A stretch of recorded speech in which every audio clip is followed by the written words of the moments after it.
Alpha wave को कैसे अपने मस्तिष्क में पैदा करें। आज इसी के ऊपर एक प्रयोग की बात करूंगा, एक प्रैक्टिकल बात करूंगा कि अल्फ़ा वेव या वैसा वेव जो आपके हायर लेवल के मेंटल स्टेट में ले जाए, वो कैसे अपने मस्तिष्क में प्रयत्नपूर्वक कैसे जनरेट करें, कैसे पैदा करें। आज इसी पे प्रायोगिक ढंग से समझने का प्रयास करेंगे। उससे पहले कुछ चीज़ें मैं आपको बता दूं कि जब न्यूरो साइंटिस्ट ने ह्यूमन ब्रेन पे रिसर्च करना प्रारंभ किया तो उन्होंने पाया कि अलग अलग मनोदशा में व्यक्ति के अंदर अलग अलग प्रकार की, व्यक्ति के मस्तिष्क में अलग अलग अनुदैर्ध्य की, अलग अलग रिजोनेंस की, अलग अलग फ्रीक्वेंसी की तरंगें बनती है, अलग अलग आवर्त की तरंगें बनती है। व्यक्ति अगर हाई लेवल का मेंटल स्टेट में होता है तो एक अलग तरह की तरंगें बनती है जिसे अल्फा या अन्य कोई और नाम से जाना जाता है, मेनली इसे अल्फा कहा जाता है। अल्फा स्टेट में व्यक्ति का माइंड काफ़ी हायर लेवल पे होता है। तो आपका मनोदशा और मस्तिष्क में विभिन्न प्रकार के तरंगों में एक प्रकार का संबंध है। तो न्यूरो साइंटिस्ट ने पाया कि क्या यह तरंग बाहरी रूप से ध्वनि को दे करके पैदा किया जा सकता है। तो उन्होंने जब एक्सपेरिमेंट किया तो पाया कि बाह्य रूप से जब ध्वनि दिया जाए, एक विशेष प्रकार के अनुनाद की ध्वनि दिया जाए तो व्यक्ति के मस्तिष्क में उस तरह की तरंगें उठती है। लेकिन यह भी पाया गया कि व्यक्ति को उस प्रकार के जागृत तरंग से कोई लंबे समय तक के लिए फायदा नहीं मिल पाता है, सिर्फ क्षणिक फायदा मिल पाता है, ना कि लंबे वक्त के लिए फायदा मिल पाता है। तो ध्वनि के माध्यम से, साउंड के माध्यम से आपके मस्तिष्कीय तरंगों को नियंत्रित करने का प्रयास किया गया, आपके मस्तिष्कीय तरंगों को रेगुलेट करने का प्रयास किया गया, आपके मस्तिष्क तरंगों को इच्छा के अनुसार प्रयत्नपूर्वक उत्पन्न करने का प्रयास किया गया ताकि आपके अंदर वैसा तरंगे पैदा किया जा सके ताकि आप ऑटोमेटिकली स्वायत्त रूप से उच्च स्तरीय मानसिक अवस्था में चले जाएं। लेकिन इसमें एक सीमा तक ही सफलता मिली और व्यवहारिक इसका लाभ नहीं मिल पाया। लेकिन अब आते हैं भारतीय आध्यात्मिक संस्कृति में, जहाँ पे आता है मंत्रों का विज्ञान।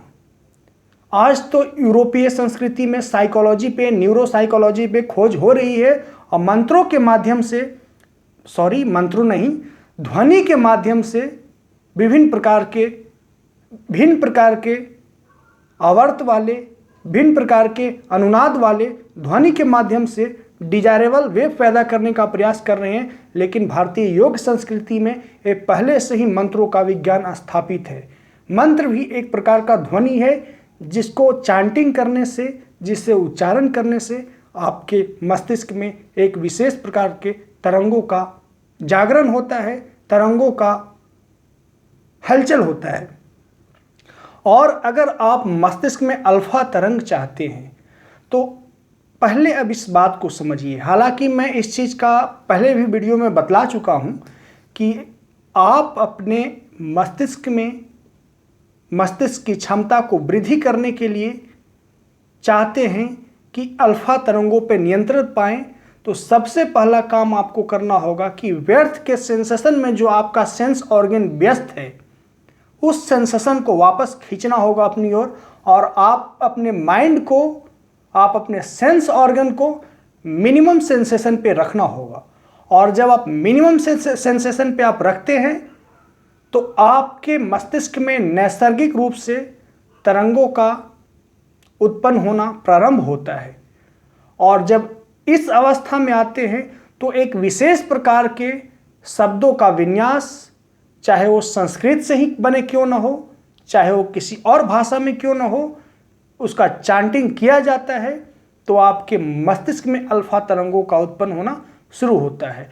तो यूरोप में बाहर से ध्वनि को सुना करके मस्तिष्क की क्षमता को तरंगों के माध्यम से विकास करने का प्रयास किया गया। लेकिन हमारे भारतीय आध्यात्मिक संस्कृति में मंत्रों के माध्यम से आपके मस्तिष्क तरंगों पर नियंत्रण पाना सिखाया गया और आपके मानसिक अवस्था को उच्च स्तरीय मानसिक अवस्था में ले जाने का प्रयास किया गया। लेकिन यूरोप का यह प्रयास बाहरी रूप से आवाज़ दे करके आपके मस्तिष्कीय तरंगों को संपोषण एवं संवर्धन देना, आपको उच्च स्तरीय मानसिक अवस्था में ले जाने का प्रयास एक निश्चित सीमा तक ही सफल रहा है, लेकिन हमारे योग संस्कृति में जो मंत्रों का विज्ञान है वो काफ़ी ही पुराने वक्त से सफलतापूर्वक आज भी काम करता है। तो अगर आप अपने मस्तिष्क में अल्फा तरंग पैदा करना चाहते हैं तो आज से अभी से आप एक प्रयोग करें। मैं आपको बतलाता हूं। आप बिल्कुल एक सामान्य सी अवस्था में, जैसे ध्यान की अवस्था में लोग बैठते हैं, आप बैठ जाएं और एक मंत्र है गायत्री मंत्र। हालांकि मैं गायत्री मंत्र पे 10 से 15 वीडियो पहले भी बना चुका हूं, आप उन सारी वीडियो को देख सकते हैं। एक शांत अवस्था में बैठ जाएं, शरीर को बिल्कुल स्थिर रख करके गायत्री मंत्र कैसे करना है, कब करना है, क्या करना है, इस पे मैं यहाँ नहीं बतलाऊंगा। मैं पहले के काफ़ी सारा वीडियो बना चुका हूँ, उस वीडियो को आप देख सकते हैं और आप शांतिपूर्वक मिनिमम उत्तेजना की अवस्था में अपनी इंद्रियों को लाएं और गायत्री मंत्रों का चांटिंग करना प्रारंभ करें। आप पाएंगे कि 5 से 7 मिनट में आपकी सांसें गहरी होने लगी। और श्वास गहरी होना इस बात का परिचायक है कि आपका शरीर रिलैक्स मोड में जा रहा है, आपके माइंड में अल्फा वेव एक्टिव हो रहा है और अल्फा वेव का एक्टिव होना ही आपके माइंड पावर को बढ़ाएगा, आपके कॉग्निटिव पावर को बढ़ाएगा, आपको उच्च स्तरीय मानसिक अवस्था में ले जाएगा, आपको हायर मेंटल स्टेट में ले जाएगा, जिससे आपका बुद्धि में का विकास होगा, आपकी याददाश्त का विकास होगा, आपके एकाग्रता का विकास होगा, आपका समग्र विकास होगा। आप 5 मिनट ही गायत्री मंत्र का चांटिंग करेंगे। कैसे करना है आप मेरे पीछे का वीडियो देख सकते हैं। मैं समय के अभाव में डिस्क्रिप्शन में कोई चीज़ नहीं डाल पाता, आप जाएं सर्च करें, पीछे का वीडियो देखें। गायत्री मंत्र का जप कैसे करें, कब करना है, किसे करना है, किस तरह से करें, मैं किस तरह से करता हूँ, वो सारा चीज़ों पीछे का वीडियो में अवेलेबल है। आप वीडियो को स्क्रॉल करके पुराने वाले वीडियो मेरे देख सकते हैं। तो जब 5 मिनट चैंटिंग करेंगे तो आपकी श्वासें गहरी होने लगेगी और जब गायत्री मंत्र को चैंटिंग करेंगे तो श्वास गहरी होने के साथ साथ आप अपने माइंड में यूनिफिकेशन का एहसास करेंगे, जैसे कुछ चीज़ें यूनिफाइड हो रही है, एकीकृत हो रही है। आप हर जगह से खींच के अपने केंद्र की ओर सिकुड़ते जा रहे हैं और फोकस ऑफ अटेंशन सारा का सारा आपका उस मंत्र के चैंटिंग करने पे लगाना है। बाहर रूप से कोई ध्वनि देने की आवश्यकता नहीं है, आपको स्वयं के अंदर से ध्वनि को अनुनाद करने की आवश्यकता है और कोई और ध्वनि नहीं। उसके लिए सबसे श्रेष्ठ है गायत्री मंत्र। मैंने कई सारे मंत्रों पे प्रयोग किया है, बहुत सारे मंत्रों पे प्रयोग किया है, लेकिन जितना जैसी फ्रीक्वेंसी, जैसे रिजोनेंस, जैसा तरंग इस गायत्री मंत्र के चांटिंग से जो पैदा होता है वो किसी अन्य मंत्र में मैंने नहीं पाया है। क्योंकि इस मंत्रों का विन्यास इतना सुसंगठित और इतना क्लासिफाइड और इतना बेहतर तरीके से है कि आपके मस्तिष्क में अल्फा तरंग को पैदा करने में सक्षम है। तो आप अपने जीवन में 1 सप्ताह का, ज़्यादा से ज़्यादा नहीं, अपने संपूर्ण जीवन में 1 सप्ताह का यह प्रयास करें कि गायत्री मंत्र के चांटिंग के माध्यम से अल्फा तरंग को पैदा करें। अगर आप स्टूडेंट हैं तो मैं आपको बतला दूं कि आप 20 मिनट तक गायत्री मंत्र का चांटिंग करेंगे। चांटिंग कैसे करना है इसका अपना विज्ञान है, मैंने पीछे का वीडियो में बताया हूं। ऐसा ना कि आज क्या खाना है या मन में ब्ला ब्ला चीज़ें सोच रहे हैं, मन का ट्रैफिक चल रहा है और गायत्री मंत्र का चांटिंग कर रहे हैं, मन कहीं और गायत्री मंत्र का चांटिंग कर रहे हैं। ऐसे में कोई लाभ नहीं होगा।